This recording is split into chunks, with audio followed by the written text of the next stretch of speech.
नमस्कार दोस्तों। तो मैं आपको इस वीडियो में बहुत ही महत्वपूर्ण रिएक्शन कराने वाला हूं। मैंने इससे पिछले वीडियो में भी बहुत सारी रिएक्शन कराई थी और इस वीडियो में आपको कक्षा 10 के ऐसी कुछ रिएक्शन कराने वाला हूं जिससे आपके पेपर में बहुत ज़्यादा आने का चांस रहते हैं। जो प्रश्न पत्र होता है बहुत ज़्यादा आते हैं।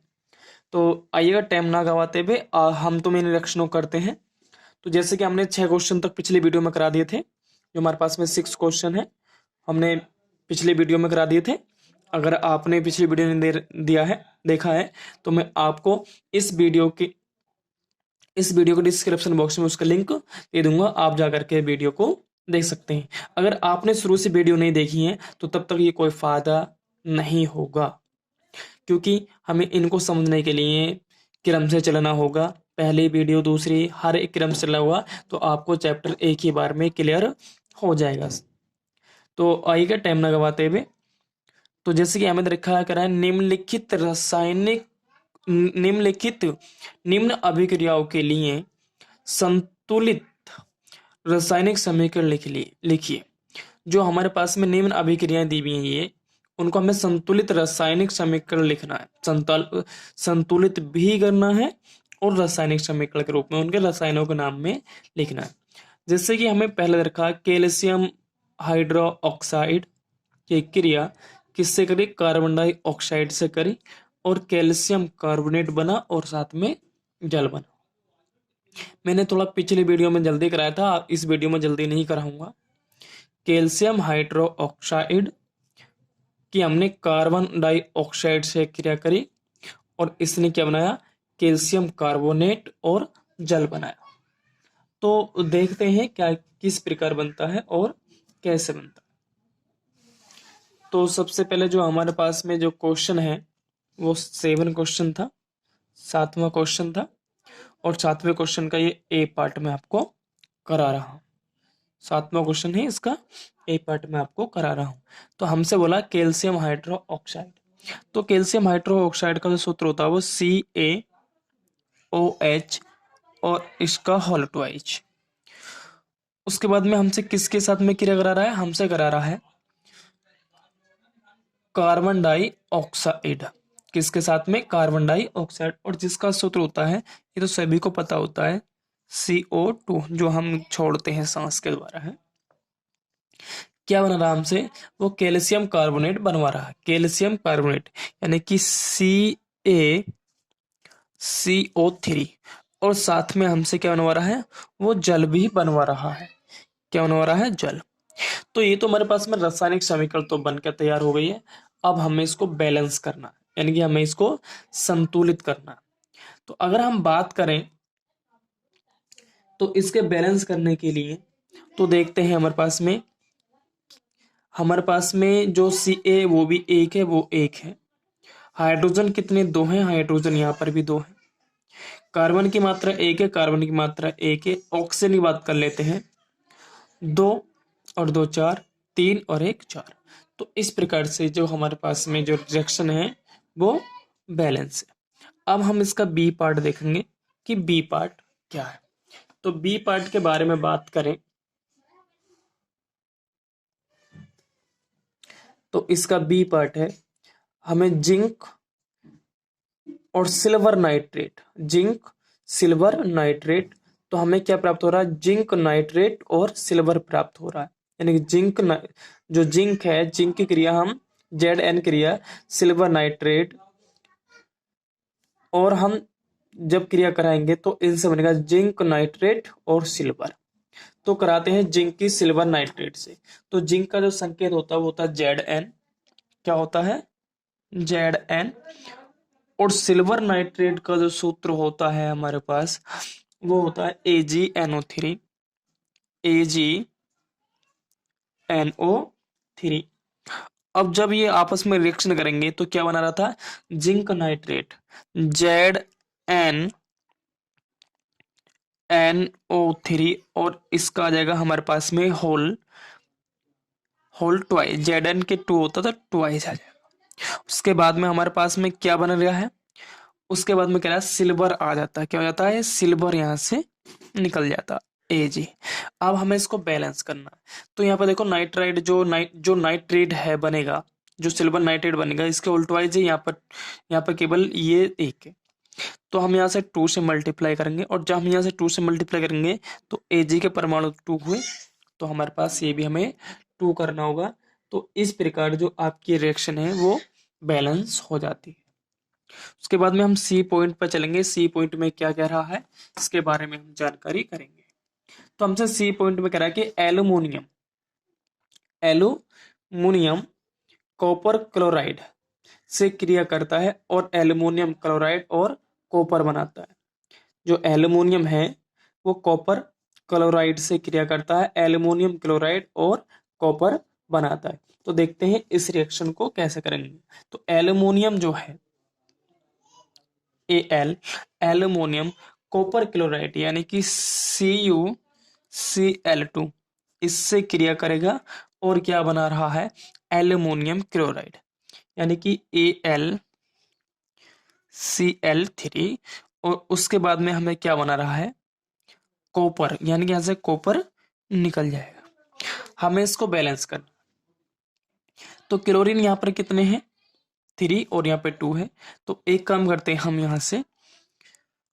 यहाँ पर हमने 3 से मल्टीप्लाई करा, 3 3 दूनी 6 और यहाँ पे 3, तो यहाँ से हमने 2 से मल्टीप्लाई। अब एल्युमिनियम 2 है तो एल्युमिनियम का 2 से, कॉपर कितने हुए 3, तो हम इसके यहाँ पर 3 से मल्टीप्लाई कर देंगे। तो इस प्रकार ये आपकी जो समीकरण है वो बैलेंस हो जाएगी। अब हम इसका देखते हैं डी पार्ट कि डी पार्ट क्या है। डी, तो डी पार्ट में हमसे कह रहा है जो क्वेश्चन नंबर हमारा ये है, बेरियम क्लोराइड और पोटेशियम सल्फेट आपस में क्रिया करते हैं और बेरियम सल्फेट और पोटेशियम क्लोराइड बनाते हैं। तो जो बेरियम क्लोराइड है इसका सूत्र आपको पता है कि BaCl2। पोटेशियम सल्फेट का आप सूत्र जानते हैं K2SO4। और बेरियम सल्फेट क्या बन जाएगा BaSO4 और पोटेशियम क्लोराइड KCl। तो आपको हम बताते हैं कि क्या है। तो यहाँ पर हमसे कह रहा था कि बेरियम क्लोराइड, और बेरियम क्लोराइड का क्या सूत्र होता है आपको पता है कि जो बेरियम क्लोराइड है इसका सूत्र होता क्या। तो जो बेरियम क्लोराइड है इसका सूत्र होता है BaCl2 प्लस किसके साथ पोटेशियम सल्फेट के साथ ये क्रिया करी और क्या इसने बनाया बेरियम सल्फेट बनाया, बेरियम सल्फेट। और यहाँ से क्या बन जाएगा हमारे पास प्लस, और यहाँ से बन जाएगा पोटेशियम क्लोराइड। अब हमें क्या करना है इसको बैलेंस करना है। क्या करना है हमें इसको बैलेंस। तो बैलेंस करने के लिए देखो हमारे पास में यहाँ पर K2 है और यहाँ पर कितना है 1 है, तो 2 से मल्टीप्लाई। अब यहाँ पर क्लोरीन कितने में 2, यहाँ पर भी क्लोरीन कितने 2 हैं। SO4 का 1 है तो SO4 1 है। बेरियम कितना 1 है तो बेरियम भी 1 है। तो इस प्रकार ये जो समीकरण है बैलेंस हो जाती है। अब हम चलते हैं नेक्स्ट क्वेश्चनों पे जो हमारा प्रश्न नंबर 8 है। तो अब हम प्रश्न नंबर 8 को देखते हैं कि प्रश्न नंबर 8 हमारा, तो देखिएगा क्वेश्चन नंबर 8।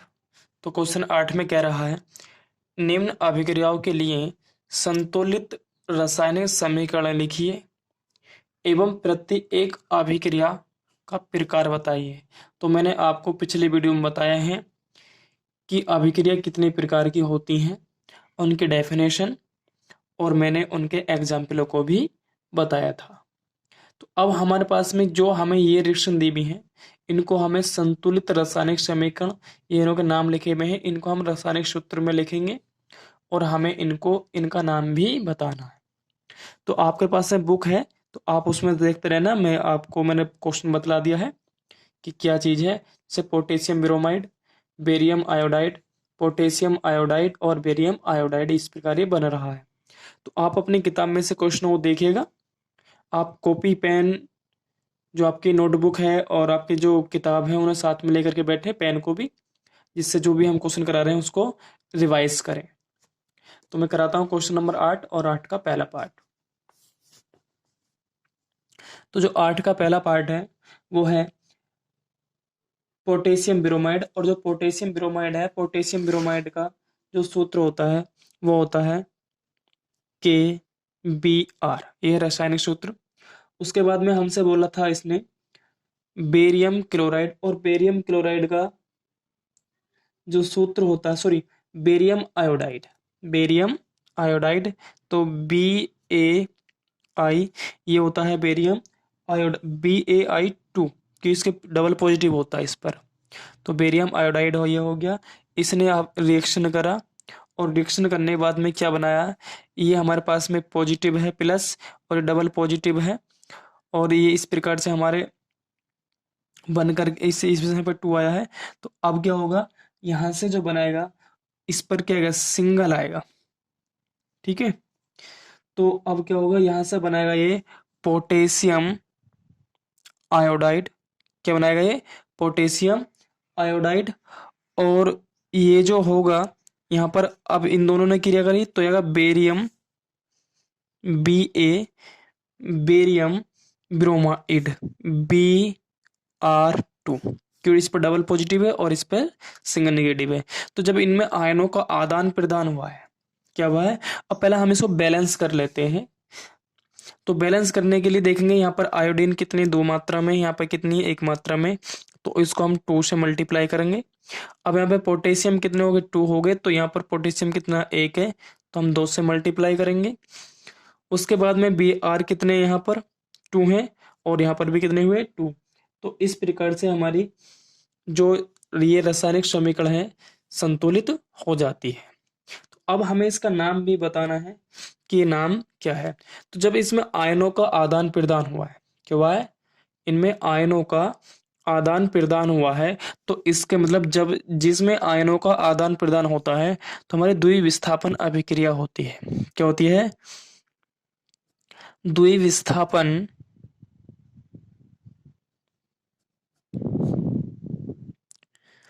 अभिक्रिया, क्या होती है, द्विविस्थापन अभिक्रिया। तो इस प्रकार से आपका जो ए पॉइंट था वो फिनिश हो चुका है।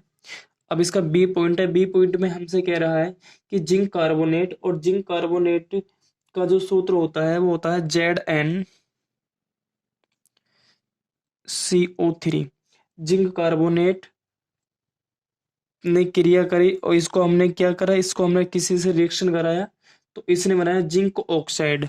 जिंक ऑक्साइड का सूत्र ZnO होगा, ZnO प्लस, इसने और क्या बनाया, सोडियम कार्बन डाइऑक्साइड, क्या बनाया, ये सॉलिड होता है, और इसने कार्बन डाइऑक्साइड बनाया, तो जिसका सूत्र होता है CO2, और जो कि ये क्या है, गैस है। तो अब हमारे पास में एकल है, एक अभिकारक कितना, 1, और यह टूट करके कितने में हुआ, 2 में हो गया।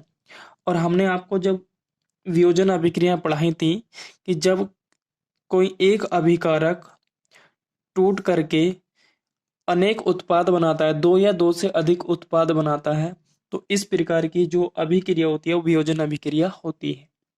तो पहले हमें इसको बैलेंस करना होगा। तो बैलेंस करने के लिए देखते हैं हम, Zn 1 है, Zn 1 है, कार्बन की मात्रा 1 है, कार्बन की मात्रा 1 है, ऑक्सीजन यहाँ पे 3 है, 1 और 2 3, तो ये हमारे पास में बैलेंस है। तो ये किस प्रकार की अभिक्रिया है, वियोजन अभिक्रिया, वियोजन अभिक्रिया।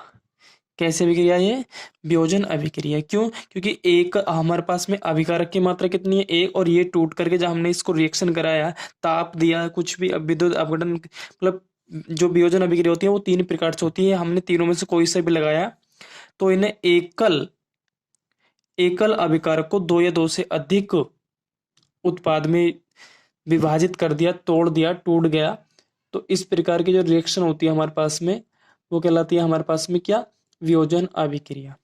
अब इसके हम सी पार्ट की बात करते हैं।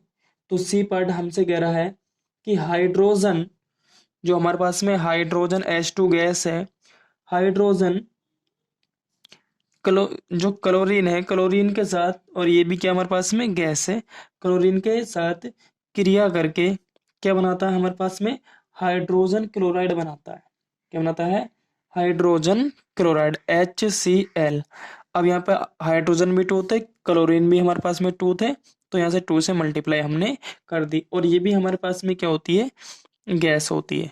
तो इस प्रकार से हमने इसको बना लिया। अब बैलेंस हो गया। अब हमें दिखाना है कि किस प्रकार की है। तो मैंने आपको संयोजन अभिक्रिया में लिखाया था कि जब दो या दो से अधिक अभिकारक परस्पर क्रिया करके, अभिक्रिया करके केवल एकल उत्पाद देते हैं, क्या देते हैं, एकल उत्पाद देते हैं, यानी एक उत्पाद देते हैं, तो इस प्रकार की जो अभिक्रिया होती है वो संयोजन अभिक्रिया होती है। क्या होती है, संयोजन अभिक्रिया होती है। कौन सी होती है, यानी कि वह अभिक्रिया जिसमें एक या एक से अधिक अभिकारक परस्पर अभिक्रिया करके एकल उत्पाद देते हैं, यानी एक उत्पाद देते हैं, तो हमारे पास में कहलाती है संयोजन अभिक्रिया कहलाती है। अब देखते हैं इसका डी पार्ट, कि इसका डी पार्ट क्या है। तो डी पार्ट है मैग्नीशियम, जिसका संकेत होता है Mg, और जो कि हमारे पास में एक ठोस होता है। उसके बाद में हमसे कह रहा है कि हाइड्रोक्लोरिक अम्ल HCl, क्या होता है, हाइड्रोक्लोरिक अम्ल आपस में ये क्रिया करके क्या बनाते हैं, मैग्नीशियम क्लोराइड। Mg और Mg प्लस के 2 चार्ज होते हैं, और मैं यहाँ पर बता रहा हूँ सिंपल आपको समझाने के लिए। MgCl2 हो जाएगा, और क्या होगा यहाँ पर, और ये है हमारा हाइड्रोजन गैस यहाँ से निकल जाएगी। क्या हो जाएगा, हाइड्रोजन गैस से निकल जाएगी। तो अब हमें इसको बैलेंस करना है। तो क्लोरीन की मात्रा कितनी है, 2 है, हाइड्रोजन भी 2 है, तो यहाँ पर एक काम करते हैं, 2 से मल्टीप्लाई कर लेते हैं। तो हमारे पास में हाइड्रोजन भी 2 हुआ और क्लोरीन भी 2, मैग्नीशियम, जो मैग्नीशियम था वो भी 1 है, वो भी 1 है। तो अब हमारे पास में किस प्रकार की है, तो ये हमारे पास में प्रतिस्थापन अभिक्रिया। क्या है, विस्थापन अभिक्रिया। विस्थापन अभिक्रिया क्या होती है, ये होती है कि हमारे पास में जो अधिक क्रियाशील तत्व होता है वो कम क्रियाशील तत्व को विस्थापित कर देता है और वो अपना स्थान ले लेता है। तो इसने क्या करा, मैग्नीशियम ने हाइड्रोजन को हटाया, अपना स्थान लिया और उस तत्व को अलग कर दिया। तो ये होती है हमारे पास में विस्थापन अभिक्रिया। क्या होती है, विस्थापन अभिक्रिया। क्या होती है ये, विस्थापन अभिक्रिया। तो इस प्रकार से मैंने आपको इसमें जो क्वेश्चन नंबर 8 था वो आपको कंप्लीट करा दिया है। तो अब देखते हैं हम नेक्स्ट क्वेश्चन।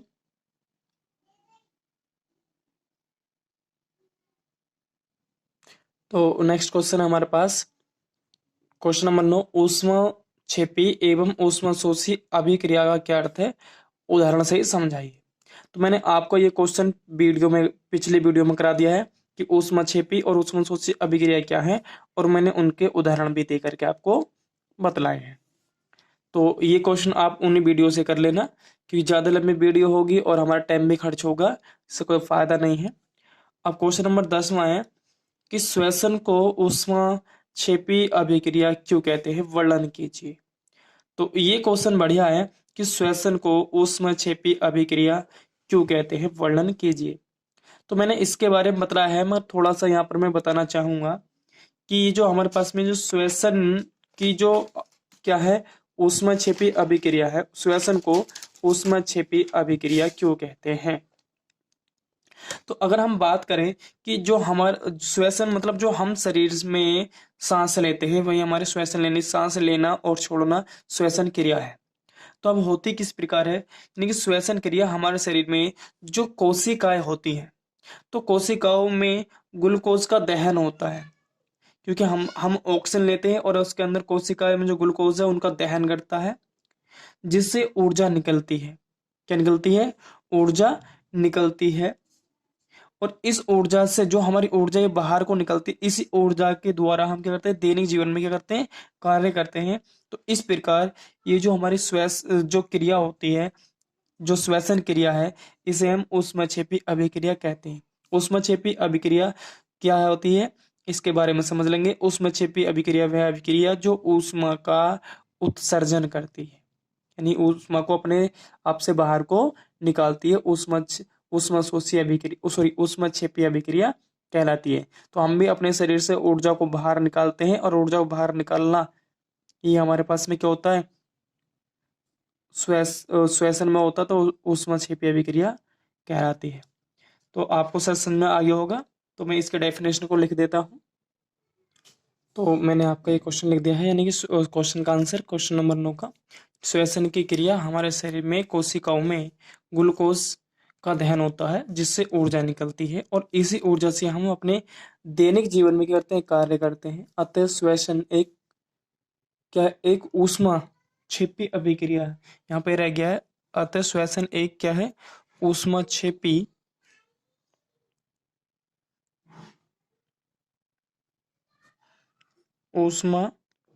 अभिक्रिया है, जिसका ग्लूकोज, ये ग्लूकोज का सूत्र है, ग्लूकोज, ये ग्लूकोज का है। इन्होंने आपस में दहन किया और दहन करने वाले CO2 और जल बाहर निकाला और साथ में ऊर्जा भी। अब इसको हम क्या कर लेंगे, बैलेंस। तो हम यहाँ पे 6 से गुणा कर देंगे और यहाँ पे भी 6 हो जाएगा। तो इस प्रकार आपका ये क्वेश्चन हो जाएगा। देखते हैं अब नेक्स्ट क्वेश्चन 10वां, सॉरी ये 10वां ही क्वेश्चन कराया था अभी मैंने। अब क्वेश्चन नंबर 11 में देखेंगे। क्वेश्चन नंबर 11 क्या है, वियोजन अभिक्रिया को संयोजन अभिक्रिया के विपरीत क्यों कहा जाता है, इन अभिक्रियाओं के लिए समीकरण लिखिए। तो मैंने अभी बताया था वियोजन अभिक्रिया क्या होती है। वियोजन अभिक्रिया वह होती है जो एक अभिकारक होता है हमारे पास और एक अभिकारक को वियोजन क्रिया करने के बाद वो एक या एक से अधिक उत्पाद में परिवर्तन कर देती है। संयोजन में हमारे एक या एक से अधिक अभिकारक होते हैं और जिनको योग करके वो एक उत्पाद बनाती है। तो इस प्रकार से ये वियोजन अभिक्रिया और संयोजन अभिक्रिया एक दूसरे के विपरीत कहा जाता है। तो इसका आंसर भी आप इस प्रकार से लिख सकते हैं। यही इनमें अगर अंतर आए कि अंतर क्या है, तो यही इनमें अंतर भी है कि वियोजन अभिक्रिया में, वियोजन जो अभिक्रिया होती है इसमें एकल उत्पाद, एक अभिकारक अनेक उत्पाद बनाता है और संयोजन में क्या होता है, ये अनेक अभिकारकों का एक उत्पाद बनाता है। यही इनका अंतर होता है। एग्जाम्पल मैंने आपको समझा रखे जब मैंने खुद की जो क्रिया थी मैंने आपको कराई थी। अब अगला क्वेश्चन हमारा 12वां क्वेश्चन है। 12वां क्वेश्चन कह रहा है कि उन वियोजन अभिक्रियाओं के एक समीकरण लिखिए जिनमें ऊष्मा, प्रकाश एवं विद्युत के रूप में ऊर्जा प्रदान करती है। तो मैंने आपको ये क्वेश्चन करा रखा है। मैंने आपको अभिक्रिया बताई थी, अभिक्रिया कितने प्रकार की होती है, और जो वियोजन अभिक्रिया होती है वो 3 प्रकार की होती है। कौन कौन सी, ऊष्म वियोजन अभिक्रिया, प्रकाशीय वियोजन अभिक्रिया या विद्युत वियोजन अभिक्रिया। और मैंने इनके आपको समीकरण और एक एक समीकरण लिखा रखा और डेफिनेशन भी लिखा रखी है। तो आप उन वीडियो में से जाकर के इनको लिख सकते हैं। अब आता है क्वेश्चन नंबर 13, विस्थापन एवं द्विविस्थापन अभिक्रियाओं में क्या अंतर है। तो आपको मैं बता दूं कि विस्थापन अभिक्रिया क्या होती है, वो अधिक क्रियाशील वस्तु जो होती है, अधिक क्रियाशील वस्तु कम क्रियाशील वस्तु के यौगिक से, जो हमारे पास में यौगिक है उससे कम क्रियाशील वस्तु को विस्थापित कर देती है। जबकि द्विविस्थापन में क्या होता है, द्विविस्थापन में होता है इनके आयनों में आदान प्रदान होता है। क्या होता है, इनके आयनों में आदान प्रदान होता है। तो ये होता है द्विविस्थापन और विस्थापन अभिक्रियाओं में अंतर। तो आप इस प्रकार से वहां से अंतर लिख सकते हैं और इन अभिक्रियाओं के समीकरण लिखिए। तो मैंने इन अभिक्रियाओं के समीकरण भी आपको लिखा रखे हैं। अगला क्वेश्चन है हमारे पास क्वेश्चन नंबर 14 में कह रहा है कि सिल्वर के शोधन में, शोधन मतलब अलग करना, सिल्वर नाइट्रेट के विलयन से सिल्वर प्राप्त करने के लिए, यानी कि जो हमारे पास में सिल्वर नाइट्रेट का विलयन है, किसका, सिल्वर नाइट्रेट का जो विलयन है उससे सिल्वर प्राप्त करने के लिए कॉपर धातु के द्वारा, यानी कॉपर धातु द्वारा विस्थापित किया जाता है। इस प्रक्रिया के लिए अभिक्रिया लिखिए। तो इसको मैं आपको करा रहा हूं। तो हमसे कह रहा है कि सिल्वर नाइट्रेट के विलयन से, हमें सिल्वर नाइट्रेट के विलयन है और जो सिल्वर नाइट्रेट का विलयन होता है AgNO3, क्या होता है, AgNO3, इस प्रकार से इसका विलयन होता है और सिल्वर प्राप्त करना किसके साथ में, कॉपर के साथ में। तो आप देखते हैं कि इसका जो समीकरण वो किस प्रकार है। तो क्वेश्चन नंबर 14 था। क्वेश्चन नंबर 14 में हमसे करा कि जो हमारे पास में सिल्वर नाइट्रेट था, क्या था, सिल्वर नाइट्रेट, और सिल्वर नाइट्रेट का सूत्र ये होता है, उसके साथ में हमें क्या करना है, कॉपर से क्रिया करानी थी और हमें क्या करना था, सिल्वर को प्राप्त करना था। तो ये जो होती है वो अधिक क्रियाशील धातु है और ये कम क्रियाशील है। तो अधिक क्रियाशील धातु कम क्रियाशील धातु के यौगिक से, जो हमारे पास में यौगिक है, उसको कम क्रियाशील धातु को विस्थापित कर देती है और वो स्वयं का स्थान ले लेती है। तो हमारे पास में Cu चला जाएगा यहाँ, Cu और NO3। अब Cu डबल पॉजिटिव था तो यहाँ पर आएगा 2, और यहाँ से क्या होगा, और ये जो Ag है वो हमारा निकल जाएगा, Ag सिल्वर हमें प्राप्त हो जाएगा। अब हमें इसको बैलेंस करना है, तो NO3 की ट्वाइस है और यहाँ पे क्या है, NO3 की 1 है, तो हमें 2 से यहाँ पर मल्टीप्लाई करनी होगी। अब Ag कितना हुआ 2, तो 2 से हमें यहाँ पर मल्टीप्लाई करनी होगी। तो इस प्रकार से आपका क्या है, ये क्वेश्चन नंबर जो 14 था वो भी हो जाएगा। तो आपको मैंने कई रिएक्शन में इस प्रकार समझाया कराया कि कम क्रियाशील धातु, अधिक क्रियाशील धातु, इस प्रकार से मैंने बताया है। तो आपको शायद समझ में आने लगे होंगे और मैंने बहुत इजी भाषा में आपको समझाया। देखते हैं हम नेक्स्ट क्वेश्चन। तो हमारे पास में है 15वां क्वेश्चन, करा कि अब अवक्षेपण अभिक्रिया से आप क्या समझते हैं, उदाहरण देकर समझाइए। और हम बात करें अवक्षेपण अभिक्रिया क्या होती है, यानी कि वह अभिक्रिया जिसमें अभिकारक क्रिया करके अपक्षेप बनाते हैं, यानी जो हमारे पास में अभिकारक है वो अपक्षेप बनाते हैं। और मैंने इसको बतलाया था कि अपक्षेप क्या है। अपक्षेप क्या होता है कि हमारे पास में कोई भी, हमारे पास में दो अभिकारक हैं, हमने किसी दो अभिकारक को लिया और अभिक्रिया करने के बाद उन्होंने एक विलयन बनाया, और जिसमें विलयन में कुछ कण, किसी पदार्थ कुछ कण अलग से घुले नहीं, वे अघुलनशील है। तो इस प्रकार का जो हमें विलयन प्राप्त होता है, इस प्रकार के विलयन में जो हमें पदार्थ मिलते हैं उनको अपक्षेप पदार्थ कहते हैं। और ये जो अपक्षेप पदार्थ होते हैं श्वेत रंग के होते हैं, ये कहेंगे श्वेत रंग के होते हैं।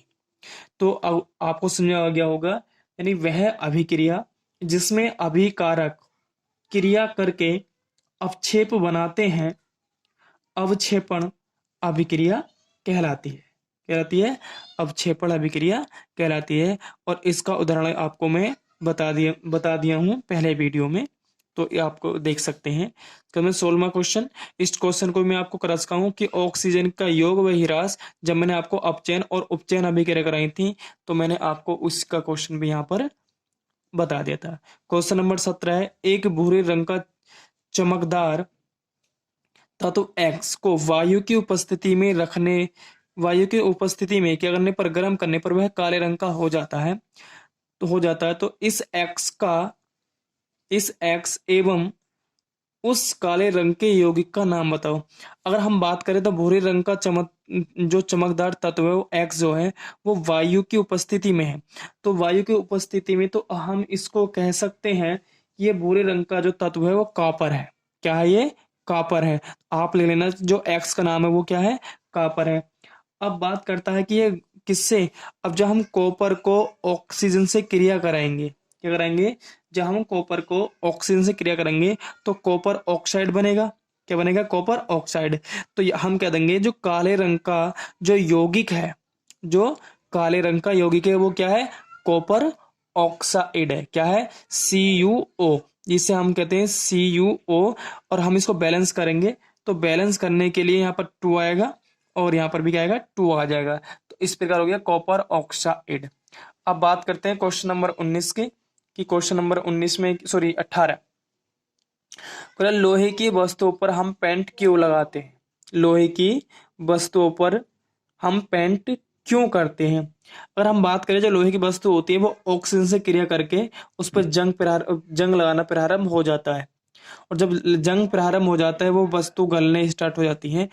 तो इस प्रकार हम क्या करते हैं? लोहे की वस्तुओं पर पेंट लगाते हैं। तो ये क्वेश्चन मैंने आपको पिछले वीडियो में बहुत पहले समझाया है, और मैंने यहाँ पर बता दिया है कि जो लोहा है वो ऑक्सीजन से क्रिया कर लेता है, और जब जो है लोहा सॉरी जो लोहा है ऑक्सीजन से क्रिया करता है, और ऑक्सीजन से क्रिया करने के पश्चात यह इस पर एक परत बन जाती है, इस पर एक लोहे की कील पर परत बन जाती है, जिससे लोहा बेकार होने लगता है। तो इस प्रकार हम इसका आंसर लिख सकते हैं। अगर ना लिखा जाए तो मुझे कमेंट्स बॉक्स में बताना, मैं इसका स्पेशली आपको आंसर दे दूंगा। उसके बाद में 19वां क्वेश्चन है, ये भी मैंने आपको बता रखा है। जो मैंने जो विकृत गंधिता डेफिनेशन बताई थी, विकृत गंधिता डेफिनेशन मैंने आपको बताया था कि यही एकदम डेफिनेशन थी। तेल एवं वसा युक्त खाद्य पदार्थ को नाइट्रोजन से प्रभावित क्यों किया जाता है? अब देखो नाइट्रो इसका मतलब कहने में तात्पर्य क्वेश्चन का ये है कि जो हमारे तेल या वसा से युक्त जो हमारे खाद्य पदार्थ होते हैं तो उसको नाइट्रोजन के पात्र में क्यों रखा जाता है, ये बोल सकते हैं। तो इस नाइट्रोजन के पात्र में इसलिए रखा जाता है क्योंकि नाइट्रोजन गैस कम क्रियाशील होती है। क्या होती है ये? कम क्रियाशील होती है, तो इसलिए तेल और वसा से कम क्रिया करती है, जिससे हमारा जो भोज्य पदार्थ है यानी खाने वाला जो पदार्थ है वो अधिक समय तक खराब नहीं होता। अधिक समय तक क्या नहीं होता है? खराब नहीं होता। इसलिए जो हमारे पास तेलीय या वसा युक्त खाद्य पदार्थ है उसको नाइट्रोजन गैस वाले पात्र में रखा जाता है। तो आपको इसका क्वेश्चन का आंसर मिल गया होगा। क्यों रहता है? क्योंकि यह कम क्रियाशील है। तो इसका मेन चीज क्या है? नाइट्रोजन जो है, नाइट्रोजन गैस वो कम क्रियाशील गैस है जो वसा और तेल से कम क्रिया करती है, जिससे अधिक समय तक खाना सुरक्षित रहता है। अब मैंने इन दोनों का जो आपका क्वेश्चन है ये जो है मैंने आपको बहुत पहले करा दिए हैं। तो ये जो हमारा चैप्टर है कक्षा 10 का पहला चैप्टर रासायनिक अभिक्रियाएं तथा समीकरण, ये आज फिनिश हो चुका है। कल हम प्रारंभ करेंगे इसका दूसरा चैप्टर। अब कोर्स को हमारे को कंप्लीट देखने के लिए धन्यवाद।